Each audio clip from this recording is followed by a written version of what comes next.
Welcome to the Small Business Made Simple podcast, brought to you by socialmediaandmarketing.com.au. Being in business is never easy, but it can be simple, or at least simpler. Join me, your host Jen Donovan, every week where we focus on marketing, social media, and working towards simplifying your business. You with me? Let's do this. Gonna dream it big, 'cause someone out there listening. Everyone's got a voice to give, and it's time I heard you whistling, 'cause there's no point at all, in dreaming small. Why, hey there, my fabulous listener. Welcome to episode 195 of the Small Business Made Simple podcast.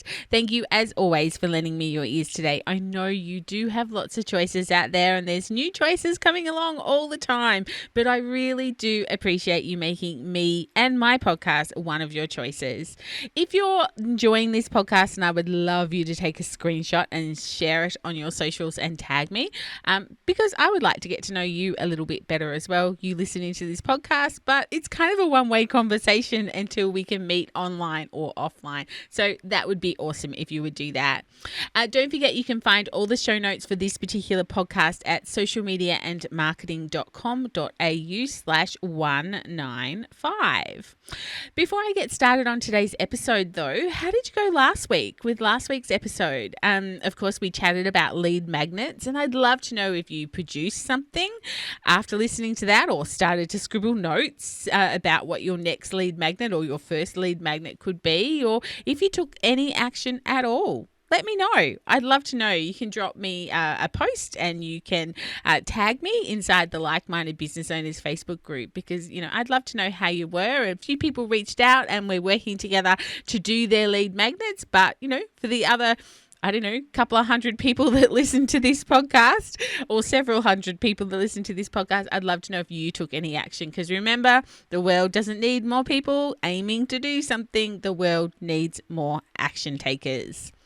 But on to today's podcast. Today, I have a guest on the podcast, and his name is Troy Brown, and his business is called Xbert, spelt Xbert.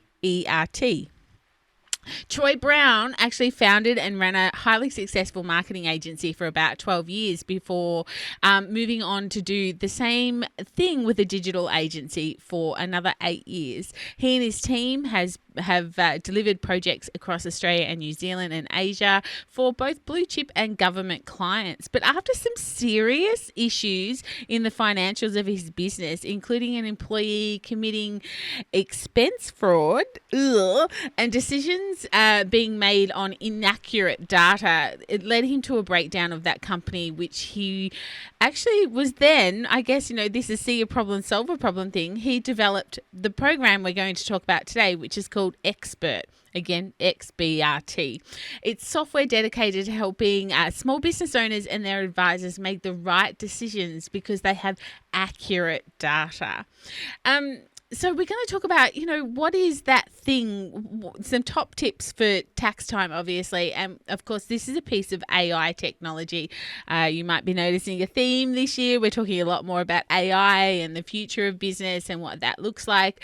So I'm super excited to, of course, have Troy on the podcast. And this interview, of course, is perfect timing considering the financial year is coming up. And we all need to be looking at our finances, not just now though, but we are looking at them in the vision at the moment of, sending that best version or that most accurate version we have of them to our accountants, of course, in less than a month's time to do that. Maybe that's just me. Maybe that's just me who's trying to send the most accurate or the most, the best version. Anyway, let's not talk about my finances, although, Xero, I love Xero, keeps me in check. But I'd really encourage you to take a listen to this podcast, listen to my chat with Troy, both his story and what this piece of AI technology can do for your business and what that looks like. It's a really important conversation to have. I think, as I mentioned in previous podcasts where we've talked about artificial Oh, I'm not even tell you what I almost said then. Artificial intelligence is the word that I should have said. Because some people are so scared of AI. And I really think that part of my podcast and making small business simple is realizing that there are definitely pieces of AI out there who can make our business life simpler. And this chat with Troy is definitely going to talk about one of those. So, anyway, I'm not going to hold you up any longer. Here's my chat with Troy. Of course, you can find all the links to Troy and his business by going to the show notes at socialmediaandmarketing.com.au/195. But here's my chat. Troy, welcome to the podcast. I'm pretty excited to talk about your piece of intelligence that's going to help small business owners. So welcome. Yeah, thanks, Jen. Happy to be on board. Yeah. Some value. Yeah, awesome. Yeah, beautiful, beautiful. Can you tell us a little bit about yourself and a little bit about your business, just for my audience who may have not have crossed paths with you just yet? Okay, yeah. So Troy Brown, I'm one of the co-founders of a new sort of innovative piece of tech called Expert. Stands for Expert Business Alerts. It's like a data quality toolkit that helps sort of businesses, alerts. It brings things to the surface for in business finance to help businesses, make smarter decisions. Prior to that, my background is I used to run a big marketing agency in Sydney for about 15 years, and a digital agency. Very successful, 30 up to 30 staff or so. Great times, low times, hard times. Yes, that sort of I ended up closing that business, unfortunately, after so many good times and making so many good friends, based on some financial decisions that had to be made, and just not having clarity on the finances. A lot of just errors in the finances, some money disappearing into accounts that I didn't realise sort of what was going on. Caused a lot of sort of stress and arguments, and just processes in the business that you just got laxed over time. I guess I was pretty young, and things took off sort of pretty quick. And when you are sort of successful, you get a bit lazy with a few things, but and sometimes some of those little things that you get lazy with can really bite you on the bum, I guess. And that's some big lessons I learned. So I thought, after pulling myself out of the grave after that one, it was sort of like, how can I help other businesses sort of not go through similar things, right? Yeah, so that's where Expert's sort of born. I teamed up with a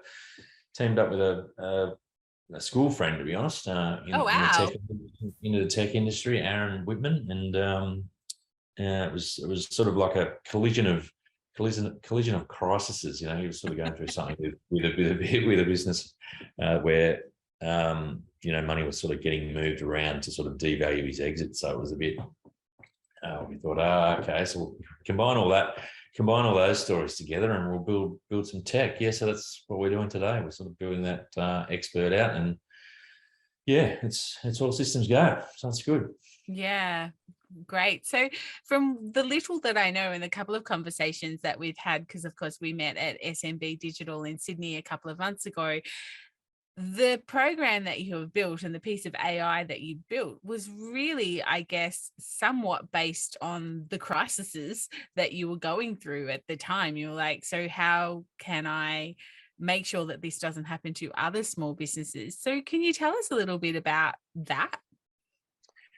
Yeah, okay. Well, I guess if I sort of dig deep into some of those things that sort of can happen, and where I think, other businesses can get some value out of what may happen, in your business. And I guess the first thing sort of comes with, processes in your business, to make sure you've sort of got those processes right. And I guess with your finances, you get a bit, she'll be right. The reports look good. My creditors are more than my debtors, or something like that. There's a nice gap there. And I guess unless you're sort of looking at those on a regular basis, you can't be 100% sure that they're accurate.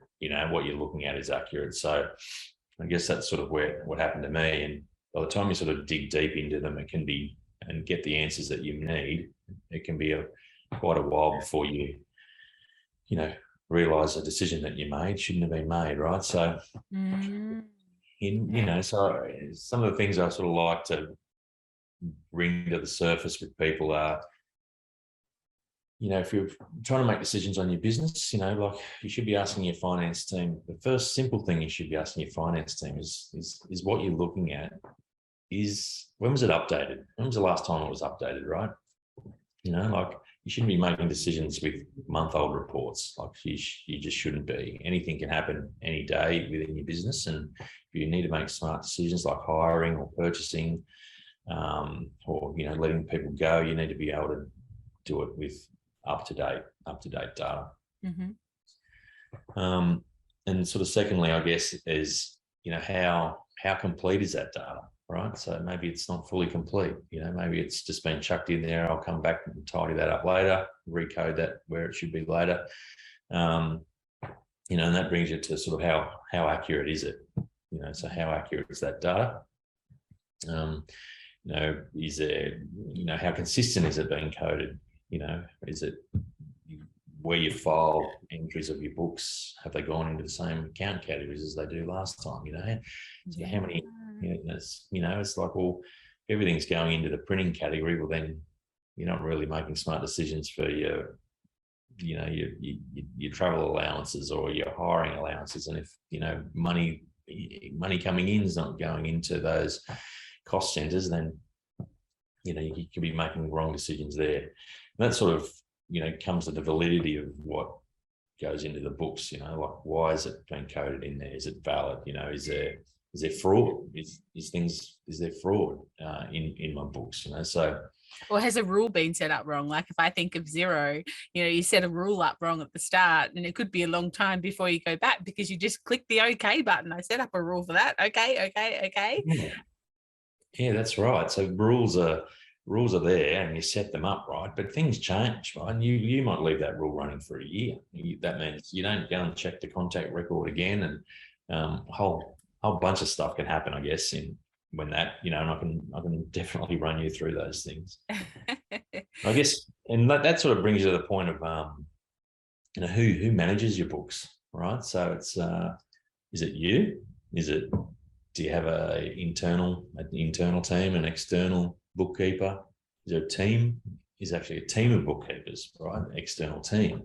And that sort of comes down to that consistency. Someone might be coding things different ways to others, and that ends up giving you sort of those messy reports.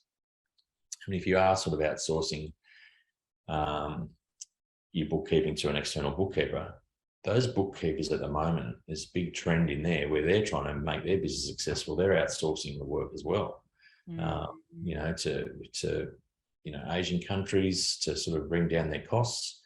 And so I talk to a lot of bookkeepers, I guess, and it's sort of like they're on a lot of fixed fee sort of services, and I think you're really not getting value for what you do. And I think every business wants to make sure they get value, and I think you bookkeepers are going, you're screwing your bookkeeper down. I go, what are you screwing your bookkeeper down for? I mean, they're the ones that have got to get your stuff tidy. Like, get them time to make these things tidy. It's not about $300 a month or move on. Someone's offering me $250 a month for a bookkeeping service. It's like, just stop. That's the last place that you should be trying to save a bit of money. You know what I mean? Like, it's sort of like what I did. It's like, you try and do it inside yourself. You do it for yourself for a few years, but it's such a time-consuming thing, and you just whack it in there thinking, there's she'll be right mentality. And I just think,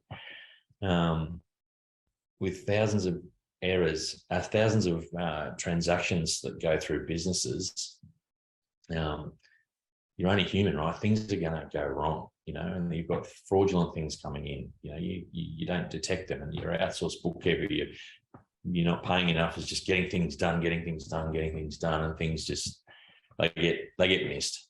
Yeah, so Expert, the program that you've built, is, I guess, a solution to this. That's the idea of this, is finding these data errors, these anomalies that might happen in your business. So I'd really like to get into that, and I'd also really like to get into what are some of the things that that it's found that I guess could nudge anyone listening to go, ooh, I need to have a look at that as well. So what are you finding that Expert is finding in people's books? Okay, so I mean, what Expert does, it's it's like, it's a mixture of, just checking data. It's a mixture of, artificial intelligence checks. There's a bit of machine learning in there that sort of learns about your data over time. It looks for patterns, anomalies and errors and things. But so we're looking for, bookkeeping anomalies and errors, inconsistencies and things. We're looking for things like duplicates, things that might be, cash risk, things in your payroll that look a bit odd or not complete for records to be, recorded. We're looking at, tax and GST, and a lot of fraud happens around GST. And we sort of just look for unusual activity. So we've probably got about, I think we're up to about 65 little algorithm checks that run through your books, and they do it on a daily basis, right? So I always say, you need to have that update data, and you need to know about these things now. You don't need to know about them when your books are updated in a month, right? Because you've made a decision now. And if you find out in a month that there was a gremlin in there that could be a lot of money or could have a flow and affect other little gremlins in your books, then it can literally be game over, right? It really can be. I always like to stress the importance of these little things because I've been through it. And just recently, so what we've actually been finding, I did a sample of our data of our accounting files that are connected to our system, like 3,000 files we sort of looked at. Mm-hmm. And in those 3,000 files, we found data quality risks of 92% of those files. 92% of 3,000 files. So what's that? About 2,800-ish files in that. So a file is a business. Is that what you mean? Yeah. So when I say a file, I mean a business. So that's 3,000 business files that we've looked at just in a sample set we pulled out the other day. I said, grab me a sample set. I want to know. I need to get some data out of this. I really want to know what's hurting people to have these type of chats. Yep. So if I drill into those, I've got a few sort of things I could talk about in some of those things. One of the big things I guess we check for, and people are so lazy about because it just takes so much time, is GST and ABN records, right? So you're meant to put your ABN record against every little transaction that you ever spend money on, right? You're meant to check these type of things. And of the data that we've sort of been looking at, I've got 79% of those 3,000 files had risk issues in this area where they haven't checked the data quality they haven't checked their contact records for ABNs, which means they haven't checked whether or not they're GST registered. Okay. So 79% of those files, there was risks in these type of areas, right? And what we do with these risk things, we calculate the amount of money associated with those transactions. So on average, there's $77,000 per file, so per business, of risk. Okay. So that's $77,000 worth of, maybe wasn't paid, maybe paid GST to when maybe they shouldn't, right? So if I drill down into where that number sort of comes from, I can say 30% of those files have raised bills in their accounting software to non-GST registered people, unknown suppliers or cancelled companies, right? So, and that portion alone, there's about $10,000 on average a file, right? So they're throwing away $10,000 a year, right? So this is all calculated on about a year's worth of data. 66 actually went and paid those people, about $5,000, right? So they've definitely thrown away, right? So we try and pick it up when you've raised it just before you pay it, and we go, oh, you've raised this in your accounting system, you're about to pay it out. So there's about $15,000. And then you've got other things that we sort of check is that you've got when people use receipt software, where they push the receipts into their files to marry up with the contact records. So what we find in there, so a lot of fraud sort of comes through there where people are getting sent supplier bills with different ABNs on them, right? So it could be someone skimming GST, it could be someone using someone else's ABN, things like that. So in that area alone, on each file on average over a year, there's $43,000 worth of risk, right? that has been found that the bills that have come in have got different ABNs on their attachments than you are coding that to on the contact records on your supplier records within your books. Right, so that's a lot of money. Like that's $43,000 on average over those. Well, what's that? There's probably about 1,500 files in there. So that's a lot of money that could be fraud or whatever. So we bring that to the surface. I could harp on about that. So a few other areas, and even like just putting expense claims in, right? Like you really need a process of expense claims within your business. We see a lot of expense claims going into the books that don't have those attachments on them. So there's really no way to know if that was legitimate expense, from your employees. Like, is there, if you're in a big, large organization, the process is, just give your expenses to the bookkeeper. Yeah, just maybe putting a number in, reimbursing, but you really don't know what it's for. So a lot of money gets lost in that area. And what else do we check? So other things we check are like bank statement lines missing. They've been deleted. So you've obviously got your bank feed sort of hooked up. But we will be able to check whether or not a bank statement line actually gets deleted. So think about somebody might be spending money in your company, and there could be your bookkeeper. Could be your business partner who manages the books, is spending money somewhere, and then goes, I don't want that to appear on the books. I'm going to delete this bank statement line that's coming through your bank feed, and no one will ever know about it, right? So we detect those type of things. So bank statement lines missing, and it could be a spend money transaction, could be incoming money transaction. So it could be 10 grand comes in, 10 grand goes back out. Right? Well, what happened there? Just got deleted. What was that all? What was that about? It could be sort of someone taking money out of the business. So when I look at the stats on that one, I think it was like 33% of bank statement lines go missing on those 3,000 files, right? And on average, the average amount of money in that area is about $101,000 a year disappears, right?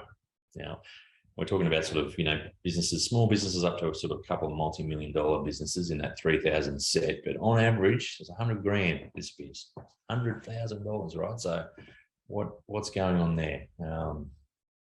So it's something that's really important to have a look at. Just bank details changing, right? So that's always one of those ones that always should be kept an eye on. If anyone ever asked you to change a bank account, then I hope you've spoken to them, that they've told you, not just an email that's come in and with an invoice on it. You go to pay it and go, please change my bank account details. That should be, that's a check. That's a phone call. It's like, please check, please check those ones. There was something on TV not so long ago where a real estate agent paid out a deposit to someone because they changed their bank account details over a text, which of course it wasn't them. So yes, and I just thought, wow, that's just incredible. Like the amount of checks that you need to do, checks and balances you need to do to make sure these things. So that's interesting that, this piece of software can pick that up as well. Yeah. I mean, one of the other really important things that we've checked, and we've sort of, I'll tell you a true story, is a bookkeeper told me they took over a file. They took over a file from some other bookkeeper. It was an internal bookkeeper. So it was a business having his internal bookkeeper. And he was just like going, my numbers aren't adding up. After years and years, he just felt like he was, losing money, didn't know where it was sort of going. He's gone and got a new bookkeeper. The bookkeepers, we've raised an alert, which we call, it's an employee has the same bank account details as a supplier does in your books, right? Ooh. Yeah, it's a great little one. So we detect that. So it worked out that this internal bookkeeper was spending money to a supplier, but it was actually paying themselves, right? So it was someone that the business thought they was always part of their business. Like I was in manufacturing, it was like, and money was just going out, drip feeding out on a sort of regular basis and being part of jobs, right? So that turned out to be hundreds of thousands of dollars. And so just that little check alone, right, is worth its weight in gold. Because there is a lot of trust that we have. Like, we have a lot of trust in our bookkeeper, we have a lot of trust in our accountants, and we have a lot of trust in the software that we use for these things, these monthly subscriptions that we pay for. So sometimes obviously that trust hasn't been earned just yet. Yeah, I mean, it's sad to say, but you hear these horror stories, right? You hear horror stories of fraud, you hear horror stories of just making wrong decisions or having business arguments. Like one of the other things that we sort of check is, like when things are coded in, when you're looking at those accounts and go, well, there's a lot of money getting spent in there, and you just gut feel is it's not right. You need to dig in there, right? Because somebody could just be putting their personal expenses through it. You know what I mean? So not only are they going in there, that could be a business partner, filing away expenses. You're looking at that report firstly going, well, I'm making decisions on how much money I spend on there or how much profit I make there. And it's not right, so you end up making a smart decision down the road. And by just digging into those accounts, you might find that, it might lead you down the path of who spent it, who put that in there, why'd that go in there? Oh, Fred told the bookkeeper that's where I need to code it. And go, okay, well, Fred, what are you spending this money on? Oh, that was a personal holiday I thought I'd put through the business. What are you doing that for? What are you doing that for? Oh, my life's not going too well at the moment. I've got a gambling problem. I'm, my property price, I can't sell my house or whatever, right? So lots of stuff, like a lot of stories, happen. That you just little things that you can find, you can dig deeper, and it leads you down a road, and you go, oh, right. Alarm bells. So I guess for anyone who might be listening to this is probably in a cold sweat right now about their finances as such. But what sort of questions should people be asking? Should small business owners or business owners be asking their outsourced bookkeeper or internal bookkeeper or accountants and that sort of thing about all of this that we're thinking about these anomalies that might be found? Like, is there some questions that you can suggest that starts conversations like this? Well, I keep it really simple. I guess I say, firstly ask your internal team, like set up processes and go make sure you follow the internal processes. Now that could be just, like, in this day and age, most people are sort of using one sort of invoicing tool, but people are still sending out invoices based on a Word document or whatever, and they just send them out, right? It still sort of happens. So, the process should be there that someone like the director or someone signing those off, because you may have two account managers sending out those things. One account manager might be away, and this is actually what did happen to me. So the other account manager sends out the invoice. So next thing you know, you've got two invoices shown on your reports. So you don't. Yeah. So in my case, it was another invoice went out, and I went, okay, so there's $250,000 sitting there. That's all good. Where the company's in good shape. The money doesn't land, does it? You're sort of going, why hasn't this landed? But then when you dig deeper and you've already waited 30 or 60 days, because it's someone that takes forever to pay you. So you've waited 30 to 60 days for your bookkeeper to come back and goes, I think that was a duplicate. I think they actually paid this the month before. I think, someone else the other account manager sent that invoice out 2 months ago. So the other one did not, right? So it was like, so next thing you know, you've got money that's never going to come in. So those internal processes are really important to follow. So make sure you sort of set those up. And that way, and then it's the information that goes to your bookkeeper and your finance team. Okay, so that's sort of part of that process is the information's got to be right. And people should be made accountable for it. And, directors should be looking at that information and signing it off too. Before it even gets to the bookkeeper, right? Everyone goes, I've got a trusted team. I sort of trust them, but at the end of the day, it's the business owner's hard sweat and money that he's putting up. He's the one taking on the stress. It just should be made time to be checked. So those internal processes are important. I guess asking your finance team after that point is that, everything that you look at and make decisions on, you need to know, firstly, is everything being reconciled? Has it all been reconciled, right? Even things like your draft invoices and bills. Sometimes those things get added into sort of P&L reports or creditors and debtors reports, and you don't know if that draft is a draft that it's not going to get sent, that it was done somewhere else. You don't know if that bill is, if it's a draft bill or is it a real bill. Most of the time it's probably a real bill that is going to affect those numbers, right? So it's like you need to get them in there. So if they're draft bills, get them in there. Don't muck around. And so make sure those reports, everything's reconciled and everything that you make a decision on is up to date. So decision time, I want to know those reports are up to date. And if it's not up to date, what isn't up to date? What's the numbers around those unreconciled things or those draft things? Really important. And then the hard question, because you trust your finance team, is stand up and ask them if it's accurate. Ask them, is it right? Have you checked it? Have you double checked everything in here? Like, have you checked it? Have you gone and checked every ABN record? Have you, everyone that we've paid money to, have you checked that they're registered with GST? Have you checked? I'm telling you that, like, those stats there, it's too hard to check thousands of records, right? Especially if you're outsourced to another bookkeeper. I mean, there's awesome bookkeepers out there. There's some shonky ones too, right? So a bookkeeper told me the other day, it's my business owner's job to make sure the contact records are up to date. So expert's not for us. I'm like, yeah, okay, well, I don't know how much they're paying you or what they do pay you for, but at the end, I would expect that to be checked by my bookkeeper for sure, right? So,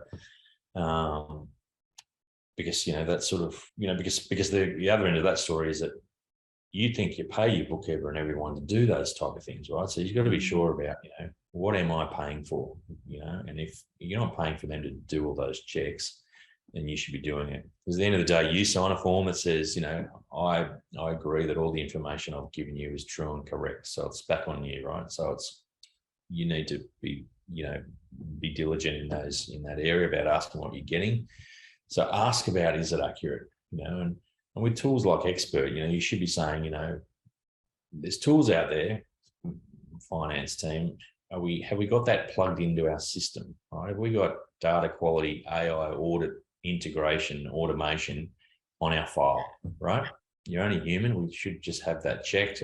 That can help pick up these fraudulent things. So, get up and ask if it's accurate. It's always a hard one when you trust your team, right? And you do, but it's like, it's not, you just can't. Like, it's your money and hard sweat at the end of the day. Like, just have something else. There's automation out there now, like what we're building, that can save your business at the end of the day. Mm-hmm. Mm-hmm. Yeah. So that's what I'd be asking. That's for sure. Yeah.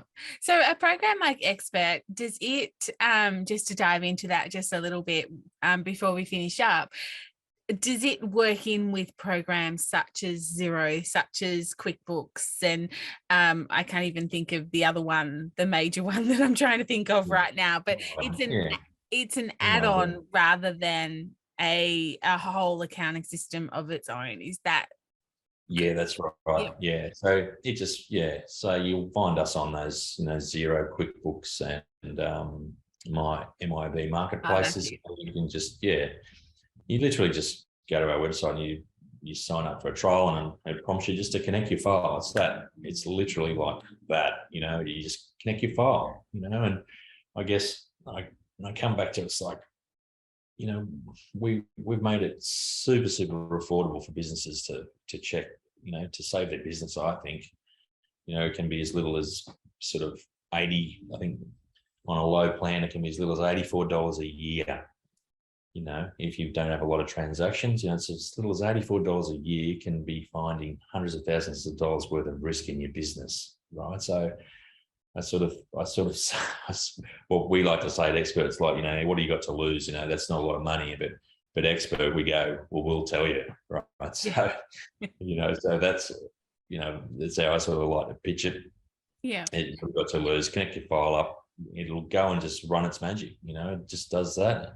And not only that, it just, if you're trying to run your books yourself, there's a lot of little checks in there that just say, hey, fix that, fix that, fix that, fix that. Hey, we'll check all those ABN records for you. You don't even have to do it anymore, right? Mm-hmm. So that's what is so valuable. It's that time you get back, and bookkeepers and businesses, I guess they're sort of different beasts. So the bookkeepers, and this is where I think we've succeeded in building something. That's when your bookkeepers. So I guess we build a tool that your bookkeepers. We build a tool to save businesses, but at the end of the day, for our business model, it made sense to go to bookkeepers and accountants because it would scale quicker. Now we're coming back to the business owners who we build it for. Now, you're doing something right when your bookkeepers are starting to go, oh, I don't really want to share that with our business owners, right? Okay, so if you get my drift. I just want to fix it.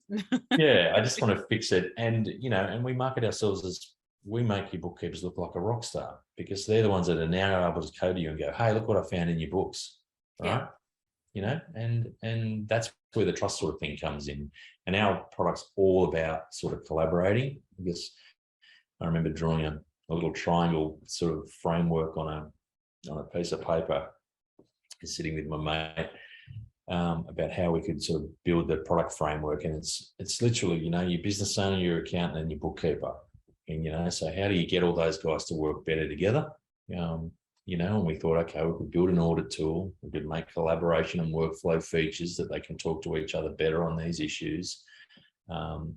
All that sort of together with the smarter data, you can sort of build smarter insights, so that you can trust because, they should be, everything's being checked in the books. So now with your numbers that you're looking at are there, are a bit more accurate. And that in the end is sort of just builds that trusted relationship with all your advisors, right? And that's paramount. Like I said at the start, it's like use those people, pay them what they're worth, like they're worth their weight in gold. Just get these little add-on tools to help make sure that stuff's accurate. So that's sort of the framework.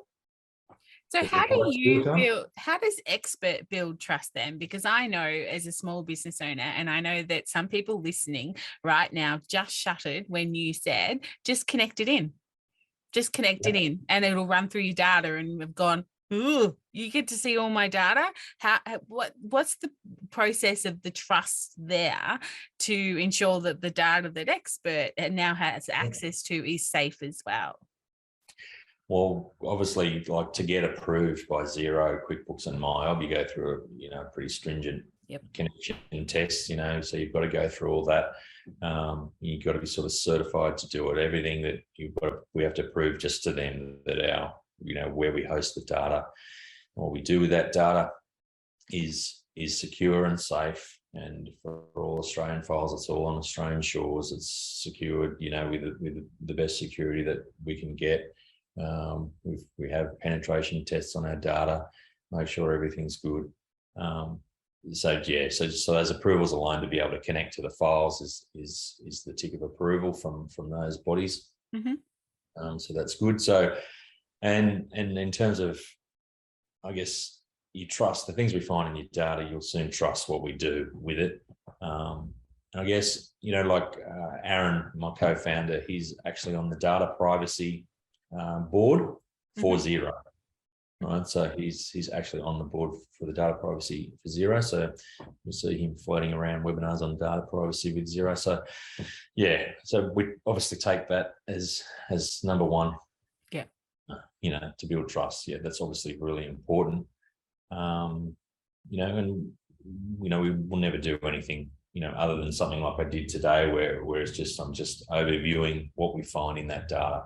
I think it's really important for businesses to know what is being found, what we find. I think it's really important. Businesses are always scratching around for an extra dollar to do this, do that in their business.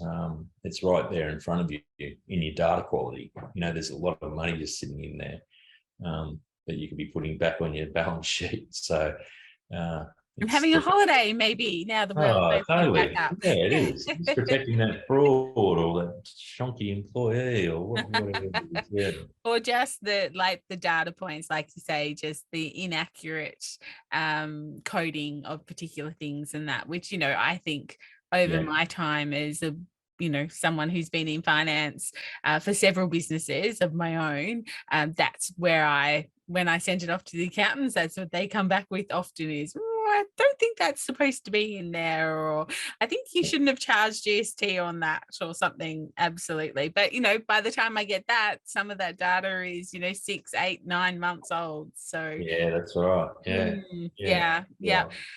Thank you so much, Troy, for coming on and having a bit of a chat to us about, not only, the piece of software that you've got, but also, I guess, pointing out to some small business owners some of the things to be looking at as far as their finances are concerned. Because, like you say, we are all in business to make money, and we want to make as much as we can and don't want to lose it through bad bookkeeping. But if anyone wants to get in contact or learn a little bit more about Expert, what's the best way?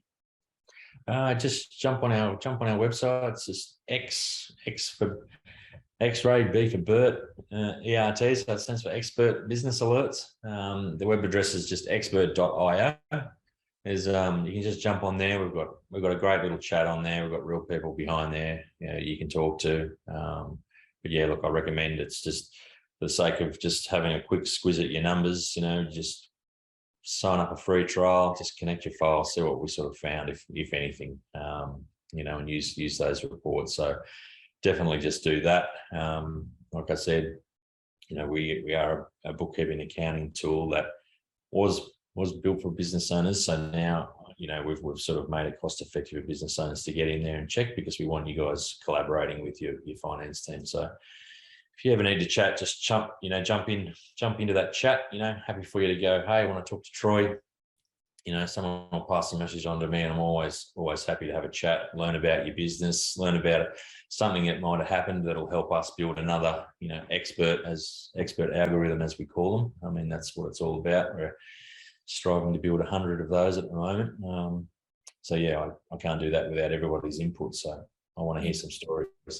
Yeah, beautiful. All right. Thank you so much again for coming on the podcast and sharing all about your piece of intelligence, but also, giving us something to think about when it comes to our finances. Appreciate your time. Awesome. Thanks, Jan. Appreciate you having me. Did you enjoy that podcast? I really hope you did. I hope you got something out of it, and I hope that it got you thinking about maybe your finances in general, but how this little piece of tech could actually help you. And of course, as Troy mentioned several times, can maybe help you save money, or at least make business life simpler. I met Troy at a conference in Sydney earlier this year, and I had a bit of a conversation with him, and I really wanted him to come on the podcast and talk about what he had created, because it really fitted in with my goal of this podcast, which of course is to make small business simple, or at least simpler. So I hope that you got something out of that. Again, you can find out more about Troy by coming to the show notes at socialmediaandmarketing.com.au/195. But that's it. That's it for another episode. Let's continue the chat in my like-minded business owners Facebook group. If you're not a member already, then hop to that. I've got some great guests coming up. Actually, I think next week we've got a guest that's talking all about entering awards, which it's an awards season. I have been super busy in the trenches doing the Australian Rural Business Awards with my business partner through Spend With Us, Buy From a Bush Business. So I'm all there for awards. So listen into that free chat inside the Like-Minded Business Owners Facebook group next Monday. Or, of course, if you're listening to this later than that, it will still exist there as a replay. So go and have a listen to that. Otherwise, I will be back next week for episode 196. Episode 200 is getting so close, so I need to have a bit of a think about how I'm going to celebrate that. But in the meantime, if we're not hanging out on social, come and get social with me. You can find me at Instagram, Facebook, and of course, LinkedIn. But whatever you do, remember, my small business peeps, as my opening song says, there is no point in dreaming small. No time like the present. Tell it like you feel it, say it proud, be true, and let us see you for the star that you are. No point in dreaming small. I would like to acknowledge the traditional custodians of the land, the Yorta Yorta people, on which I record this podcast and conduct my business today, and pay my respects to their elders, past and present. I extend this respect to the Aboriginal and Torres Strait Islander people here with us today as well.